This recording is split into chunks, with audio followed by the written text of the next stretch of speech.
Follow me. I've taken a look at your proposal. It's much better than the ones you showed me before, but I'd still like to make some changes. Oh, come on, not again. Isn't this the 6th proposal I've shown you?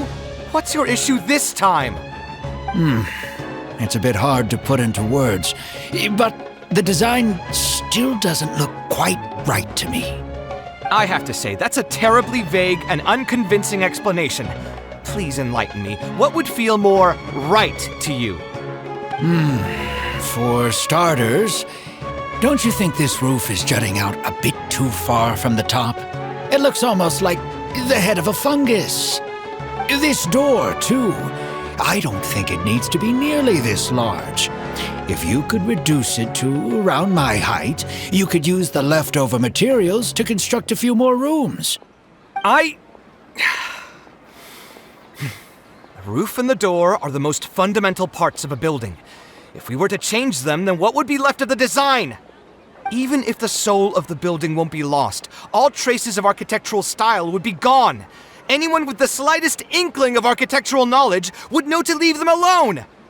Oh, I understand the principles of what you are saying, of course, but the truth remains that I'm still a bit unhappy with the design as is. Is there anything else that you can do? Oh, actually, I just got an idea.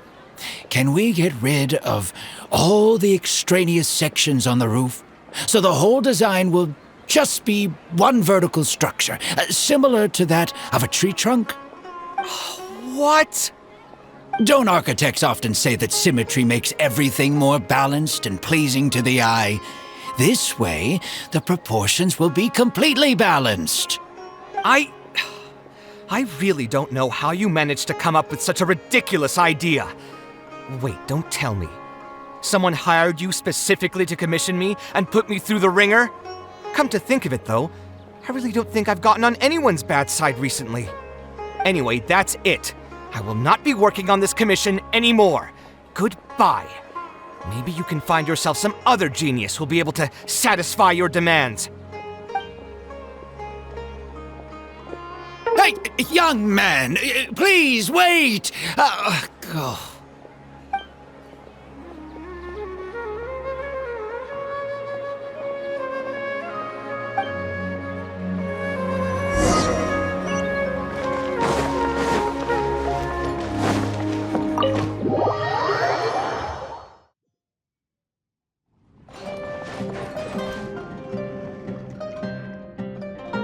Taking this commission was truly the worst decision ever. Oh, hey, I wasn't expecting to run into you here. Actually, while we're on that, what are you doing here at the tavern? Don't listen to anyone who says that drinking is an elegant pastime. It's no good for your health. So you saw all that, did you? Ugh, I thought I was in the clear. I made sure to double-check that nobody I knew was around. Anyway, thanks for looking out for me. Honestly, it wasn't that big of a deal. I'm used to it by now. Stress is just an inescapable part of being a working adult. Boss, I'll have a glass of wine, same as last time. Do you want something too? I'll put it on my tab. Wine and a glass of juice coming right up. I know you're already keeping a secret from me, but if you could add this one to the list as well, I'd really appreciate it. Arguing with a client is not a good look for me. If word gets out, other potential clients might be afraid to work with me. That guy, though, what was he even going on about? All those ridiculous demands of his? He's just a blabbering fool trying to act like a know-it-all. Another glass, please, boss. I'm not leaving today till someone has to carry me out. You've got it, sir. I gotta say, though, it almost feels like you're saying that every other day now. It really is every other day that you'd run into a client who knows nothing about construction requirements or architectural style. If this was in the past, I'd never have gone through 6 whole drafts trying to accommodate the client's preferences. But perhaps getting used to this just means that I've grown numb to it. I've worked on so many projects since graduation, and none of them have been approved at the first pass. I would spend a lot of time altering my designs, and by the time the clients were finally satisfied, all my passion and enthusiasm would be gone. It feels like I'm straying further and further from my artistic vision with every change I have to make. I suppose, though, that just sticking to your guns and completely disregarding other people's feedback would also not be a good thing. All of this makes for a real paradox, one that particularly crops up in my work, too. In the end, what is the true meaning of art? Should I see it as a divine gift of inspiration from the gods, or an expression of the light of my own wisdom? Here's your drink. How are you already spouting nonsense after just one glass? Your tolerance is usually much better than that. Boss, what do you think is the meaning of art? The meaning of art? Really, my friend, who in Sumeru understands art better than you? Anyway, I don't know about art, but I do know that I'm interested in business, and some patrons are waiting to be served. So, you'll have to excuse me for now. Just holler if you need anything. What do you think, traveler? No worries. It was just an offhand question. It's been bothering me for a while. Even when I'm awake, the question haunts me like a bad dream. I still haven't found a good answer to it. Or maybe there was never a correct answer in the first place.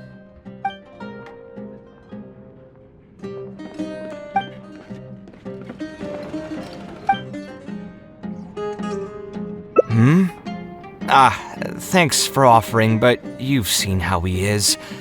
He's not going to listen to anything I say. He understands nothing about my design, and all the suggestions he made were as if he just wanted to mock me. Okay, it is possible that I was just jaded by my frustration. Well, given I'm already on my 6th draft, I can probably push myself to make a 7th. Let's go have another talk with him. I know where we'd be able to find the guy. There's no time to waste. The wine can wait until another time. I'll go take care of the bill.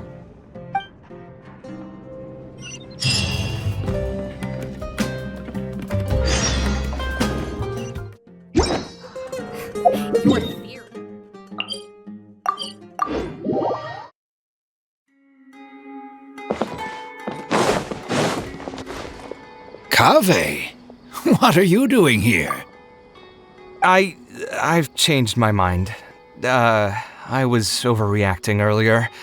Can we try discussing the project some more? My apologies as well. Now that I think about it, some of my requests were indeed a bit unreasonable. If I choose you to create the design for my project, I should have a bit more faith in your vision. Thank you for understanding. Mutual trust is the basis for good communication. Now that we've got that out of the way, I think we can have a more productive conversation. To be perfectly honest, your commission request has been the most peculiar one I've ever received. Even now, I still know nothing about the building's intended purpose. All I know is that you want to build something in the desert for public use. I am aware that overly specific requests will restrain the architect's artistic freedom. However, knowing nothing about the intended purpose of the building also means I have no idea if I'm on the right track.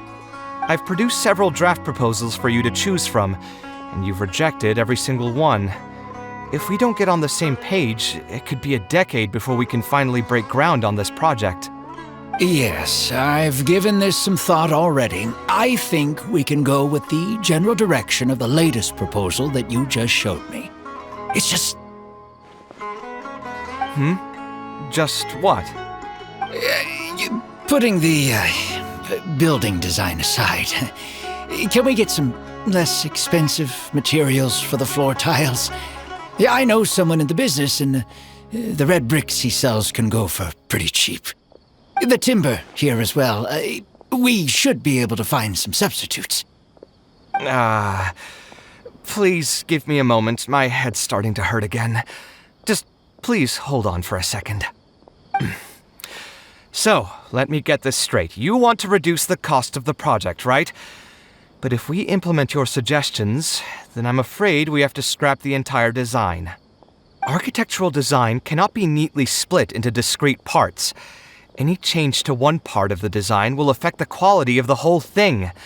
I decided to utilize high-end timber for this section because the weight-bearing structure requires the supporting materials to be durable and strong. Same with the tiles. Switch them out and the entire mural will have to be redesigned. More importantly, if we make such a change, both its practical functionality and aesthetic value will take a great hit. If all you need is a building with a roof that can keep people dry in the rain, you shouldn't have commissioned me. Many architects would be able to build you one of those while charging far less in commission fees. Actually, Please tell me, are you absolutely sure that there's no room for any changes in this draft of the design? I think the most important thing for me is to understand what you would actually like to get. If you could tell me more about your vision, I might be able to work with the design some more. You are the client, after all. You should have the final say on how the project turns out. I want to build something unique. Something quiet and warm inside. A refuge that can block out the world outside. I want all who enter this building to be able to temporarily forget everything that's going on outside of the building and just focus on their task at hand. That's a bit more information than last time, but it's still extremely vague. To put it another way, every rich person who wants to build a mansion for themselves would request something like this. We've gone through many proposals, and this draft is already the cheapest one. Cutting costs by substituting building materials will not only detract from the overall effect of the building, it also won't save you much more in the grand scheme of things. Thank you for giving it so much thought. Please give me some more time to mull over the budget. I'll get back to you once I've figured out a solution. I still have a few business meetings that I must attend, so I'm afraid I'll have to leave for now. You can just leave the proposal as is. I'll get in touch once I've given it some more thought.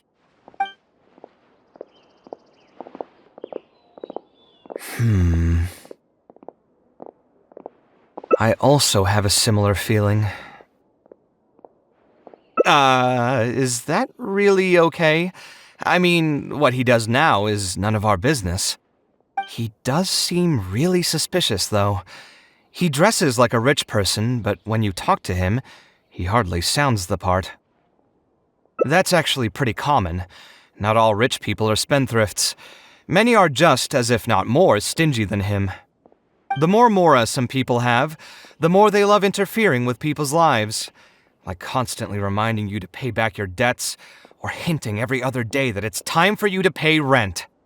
Actually, now that I think about it, I'm not even sure this person really wants to work on this project with me. Putting his vague requests aside, he's still finding excuses to procrastinate even when we've decided on a plan. Who knows how long construction will take if he keeps delaying things like this? We should find him again and get some clearer answers. The sooner we can break ground on this, the better.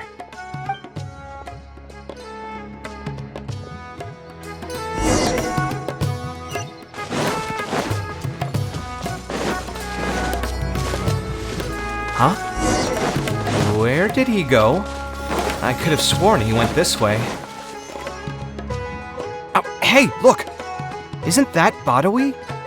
It sure looks like him, but he's dressed completely different now. What is he up to? Didn't I tell you before? I'm not looking for more workers. Plus, aren't you a bit old for physical labor? If something happens to you, I won't be able to pay for it. Oh, you won't have to worry about that. I grew up as an Eremite mercenary and worked in the desert my entire life. My body's still in great shape.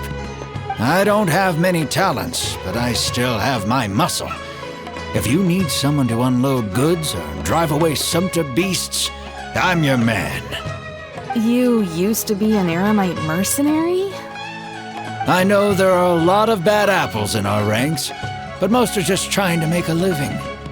We're not that greedy by nature, and we'll do our best when given a job. Let me think. I'm sorry, but I still can't take you in. I don't have any open positions right now, and don't have the Mora for anything more. How about this? Why don't you try your luck somewhere else? Okay. He used to be a member of the Eremites? Huh. From the way he was dressed, I would have thought he was a merchant from the rainforest. Let's ask him about it.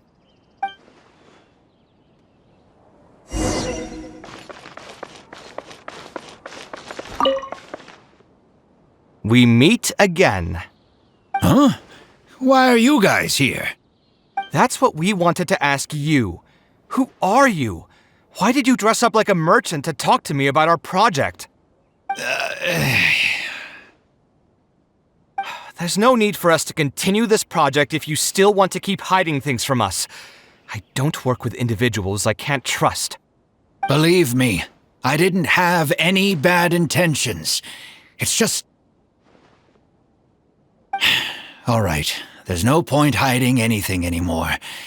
The building I'm trying to commission you for is not really a personal residence for me, but rather a library for children living in the desert. A library? Funded entirely by yourself? Shouldn't this be the responsibility of the academia? I've heard that the academia will be looking to prioritize the desert with the allocation of educational resources and materials.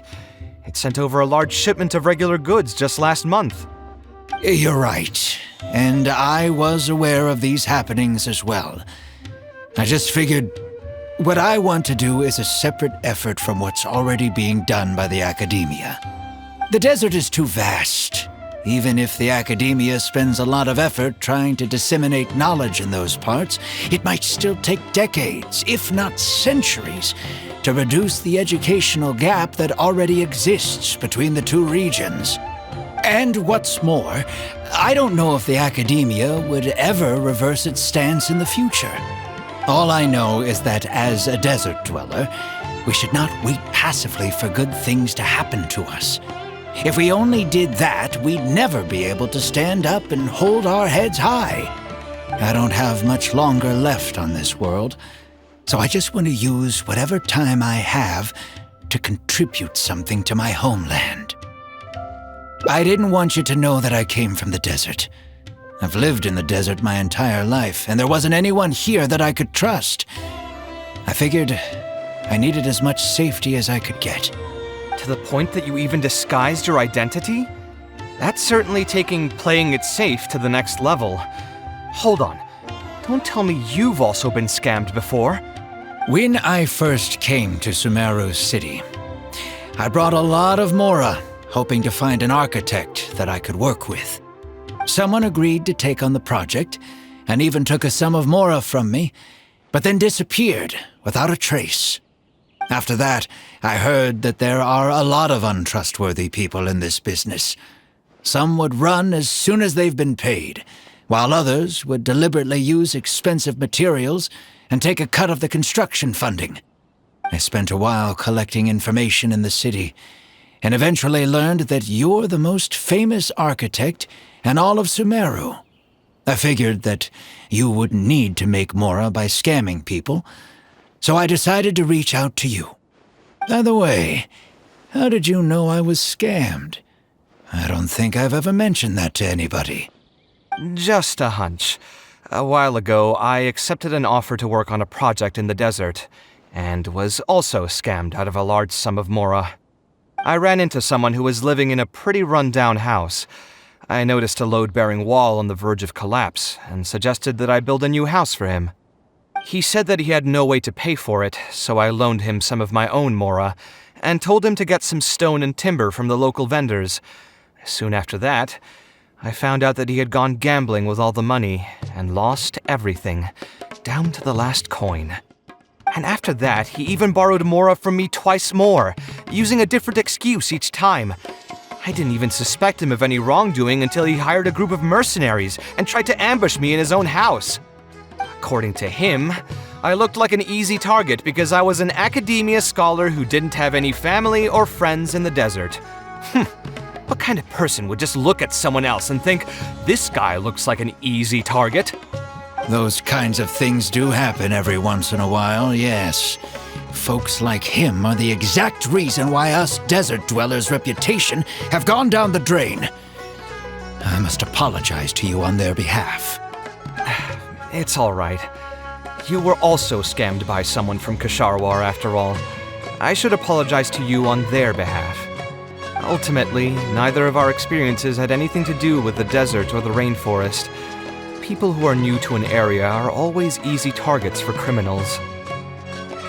Yeah, you'll find both good and bad people everywhere. I can't understand the logic of those who like to take advantage of others, but I have to accept their existence as a fact of life. Anyway, I digress. Let's return to the topic at hand. Did you keep rejecting my designs because you thought I was deliberately using expensive materials to take a cut as a middleman? That's what I was afraid of initially, yes. I eventually understood that you weren't out to cheat me. But unfortunately, I still don't have nearly enough mora to pay for the design you proposed. I've done the math and know that we should be able to make it if we cut some corners. However, after our conversations, I can see that you're passionate about your design, and I'm quite fond of the proposal as well. So, I decided to try and see if I can afford your proposal as is. I've been looking for work every day, and in another month, I should be able to cobble together enough mora to meet the budget. By cobble together, you mean you're going to spend your entire life savings on this project? But then, what will you do if something unexpected comes up, and you find yourself stuck with no emergency fund? To be honest, I haven't really thought about that. I mean, when you've lived to be my age and something happens, you can't really call it unexpected anymore. All I want is to build this library before I leave this world, so that the children of the future would have some books to read, and the desert dwellers would be able to learn their letters and pick up some practical knowledge. A while ago, I heard that the academia had decided to recruit a number of exceptional children from the desert. Of course, this is welcomed news. But as someone who's spent their entire life in the desert, I still have a few concerns. I know the desert life and can predict what the problems will be. Many children from the desert have had neither the interest nor the proper environment to learn. So even if the academia would take them in, once they enter the halls, they might find themselves surrounded by other children who look and act very differently from them. And as a result, they might become socially isolated. Yes, I can imagine that. My father passed away at an early age. Even though I had a good number of friends during my years at the academia, for some time I still sensed many critical looks in my direction. I'm sure a child coming all the way from the desert will have an even harder time. But let's bring this back to the building itself. I think you said that you want this building to be quiet and warm, with its doors serving as a solid barrier to block out the sound and fury outside, and allow one to focus on the book in their hands. Building it according to the current plan will be quite costly. Even if I don't charge you any commission fees, I don't think we'd be able to keep it under your budget. Any ideas on what we can do? A slightly different style. Give me a minute. Most architects would probably prioritize cutting costs and removing extra features in this situation. Indeed, converting the building into a simple bungalow would solve most of our problems. However, I do not think this would be the best solution. While it's true that the aesthetic value of a building is often viewed as an afterthought, neglecting it has some long-term negative consequences. It is especially undesirable in this situation, as the library will serve a high number of children, many of whom would have never been exposed to structures that may be considered elegant or beautiful. To completely give up on the more aesthetic design would mean stripping the children of an opportunity to appreciate the beauty of architecture. I share Badawi's sentiments in wanting to preserve a more complex design. However, if we can reduce the ornate aspects of the design while maintaining its fundamental elegance, which is to say we won't touch the arches and stone pillars but make changes elsewhere, this is definitely a first. To make up for the loss of regular details, we would need to put a lot of extra effort into the layout, lines, and color. I see. Would that really be okay? It just increases the difficulty of the design. You should feel lucky that out of all the architects in the city, you chose to approach me. Most of the others would have given up on this project by now. As for inspiration, I think I might have something in mind, but I'd need to visit the site to make sure. Where do you want this place to be built? Tell me the exact location. Aaru Village. Although it wasn't my childhood home, I think it'll be the best site for such a building. Okay, then we can pay a visit to Aaru Village. Is there something I can do for you?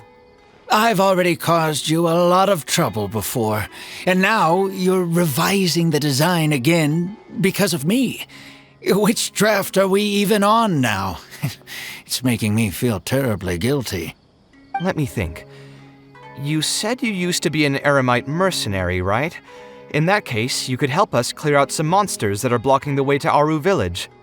We want to keep the roads clear, and reduce the loss of materials during transport to a minimum. If everything goes well, that'll help us save some Mora. All right, just leave it to me. If there's anything I'm good at, it's clearing out monsters. What are you waiting for then? Let's pack up and get ready to go.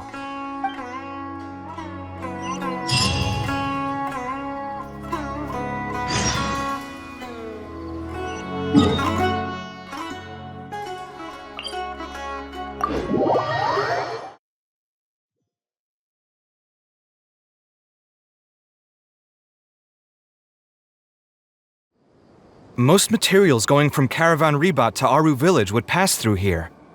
There are a lot of monsters out here today. If you find it hard to keep up, just let us know. Oh, don't worry about me. This is nothing. I'll be careful, though, and you should do the same.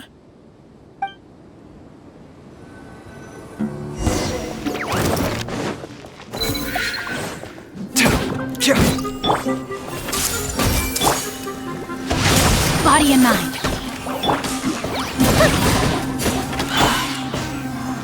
Sight clear! Everyone hold hands!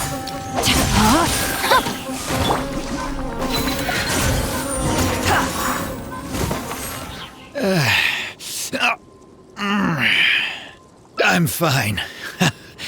I've spent my entire life fighting these kinds of monsters in the desert, after all. They won't get the best of me. But it's one thing to fight against monsters, and another to fight against an old injury. It's something I picked up when I was young. There were many fights between mercenary brigades back then, and one day someone stabbed me in the back. I don't think much of it back then, but with age, it's caught up to me. Few mercenaries get to enjoy their later years. Failing health tends to take the joy out of reputation and wealth, and many mercenaries never even made much of the latter to begin with. Is there someone you know who can help to look after you? Unfortunately, no. My wife passed away at an early age, and I don't have any children. Sometimes I'd close my eyes and realize most of my life story has already been written. I have many regrets about my past, but at the same time I also know that there were never many options for me in the first place. I joined the Eremites when I was young, and won many battles with them. My survival was more a matter of luck than actual ability. If at all possible, I want future children of the desert to have some more options in life. I don't want them to turn out like me. My apologies. The older we get, the more we tend to ramble. Seems like we've already cleared out most of the monsters. Let's hurry over to Aaru Village.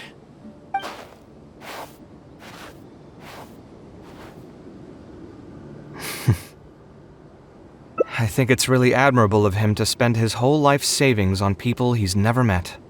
Maybe he's doing this out of natural kindness, a kindness that hasn't been eroded away by the struggles of his life. Perhaps. To clarify, though, I don't think I'm quite the same. Some people call me an idealist. I do have some sentiments of that general persuasion, such as wanting everyone to be able to lead a happy life. But my situation is more complex than that. In the beginning, what drove me to harbor those thoughts was less idealism and more a desire to make up for a sense of guilt. When I was young, I impulsively encouraged my father to take part in the first Inter-Darshan Championship hosted by the Academia. He set off confidently hoping to win something for me, but failed to clinch the title. What's more, he fell into depression after the competition and requested to join an investigative research project in the desert. I never saw him again. Word has it that he got caught in quicksand.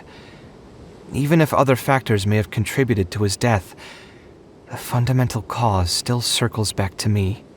I started doing many things in life because I wanted to make amends. Even in cases where I couldn't do something for a specific person, I still did whatever I could. I think I just wanted to make myself feel a little better. At this point, even I don't know. I've tried self-reflection, but it didn't help. I can't seem to walk away from many things that I see or hear about, even if they don't directly concern me. And I can't quite pinpoint the source of it. Maybe it's just like what those Vahumana scholars often say. It's hard for people to truly understand themselves. I could be doing things out of endless guilt, or I could be doing them out of a strong sense of empathy. It could even just be a matter of conceit. The potential motivations could number in the dozens, but the actions they result in are the same. Anyway, I suppose I don't really mind being called an idealist. They also use that term to describe my father. It seemed to carry fewer connotations back when he was around. I've known Al-Haytham for many years now, and discussed my ideology with him for nearly as long. Maybe argued is a better word for it. He told me a long time ago that no matter how strong of a swimmer you may be, you'll still get dragged under by the others who are drowning once you run out of stamina. He believes this is the fate that awaits all idealists. I still believe I should live by my ideals, and I've given him countless reasons why I think it's a good idea to do so. Perhaps my ideals are flawed, but are there really any perfect things in this world? Unfortunately, he remains unconvinced. His personality is the exact opposite of my own. If someone happens to drown next to him, he'll most likely stand on the shore and mumble something along the lines of respecting other people's fates. But as you can see, I'm not the only idealist in the world. Just as there are different seasons, there are also different people. There are many others who will continue to care about the fates of those who are not directly related to them. And when I finally run out of stamina, someone will also reach out and bring me back to shore.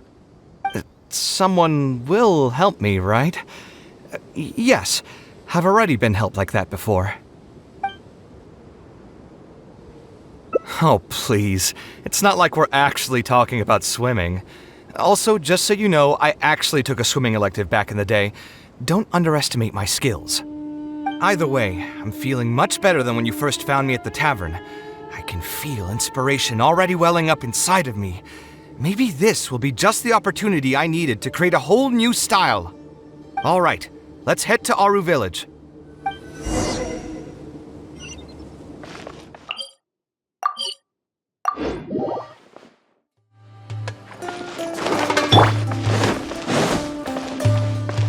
Quit following me. Now that we're here, it's my partner's time to shine. Marak! Oh, what's this? My toolbox. I built it using an ancient mechanical core. It's not too smart, but it's super useful and can help me with a variety of tasks. I'll take Marak and find a suitable location for the building. Once that is done, I'll get to work on a few designs. Traveler? Ah, you know each other? Hello. I suppose you must be Kaveh from Kasharawar. I've heard of you before. My name is Sataria, and I'm currently the person in charge of promoting educational assistance programs here in the desert. Educational assistance programs.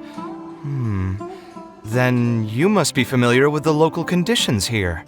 I can't say I'm too familiar just yet, but if you have any questions, I'll try my best to answer them. I've been commissioned by Mr. Badawi to build a library in the desert. We've settled on the general design direction, but we are trying to finalize some details based on the conditions around the intended location. A library? Do you intend to open it to the public for free? That's right. I want to make sure the children will have books to read. That's fantastic! I'm sure the children will be thrilled. Right now, we don't have access to many paper books or a quiet place to read. Truth be told, this very thing has been keeping me up at night. Let me get straight to my questions then. Can you estimate the number of children around here who'd be interested in reading?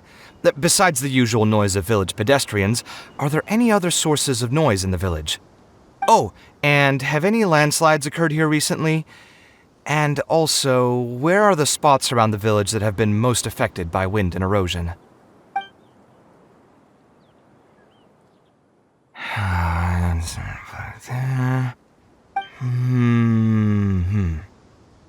All right, that should be everything.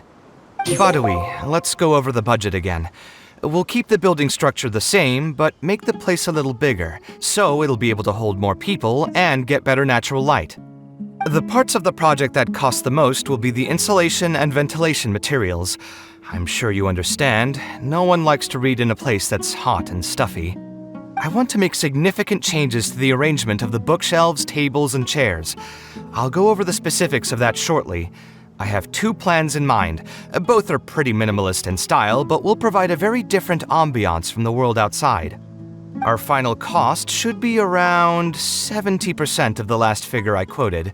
The whole thing should take around half a year to complete. Marak has produced a sketch for all of you to see. If everyone's okay with it, then we'll proceed with that as the formal plan. The inspiration just came to me naturally. All I did was put thoughts to paper. I must give you credit, though. If it weren't for your advice and suggestions, I probably wouldn't have landed on this new style so quickly. According to the traditions of my profession, I should probably name this style after you. Let's call it the Traveler style. In the meantime, let's look forward to the day when this building is completed and can finally open its doors.